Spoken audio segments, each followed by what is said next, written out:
नमस्कार আমি Praveen Kumar Tripathi commissioner of police Howrah. আজকে আমি আপনাদেরকে পাসপোর্ট অ্যাপ্লিকেশন করার পরে পুলিশ ভেরিফিকেশন কিভাবে হবে আর কোথায় থেকে হবে এটা নিয়ে কথা বলব।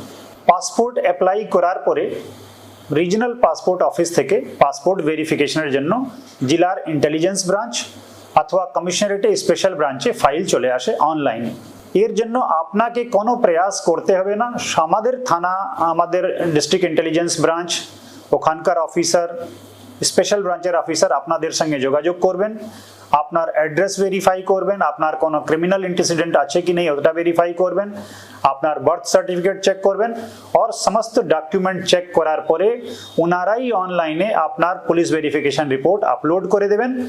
আমরা এটাকে 3 উইকস মধ্যে 3 সপ্তাহ মধ্যে সমস্ত পুলিশ ভেরিফিকেশন রিপোর্ট আপলোড করে দিই যাতে রিজনাল পাসপোর্ট অফিসে আপনার ফাইল চলে যায়। এখানে কোনো ফিস পুলিশ ভেরিফিকেশনের জন্য লাগে না।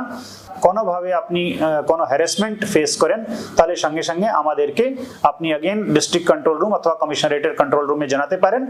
সঙ্গে থাকুন, ভালো থাকুন। নমস্কার।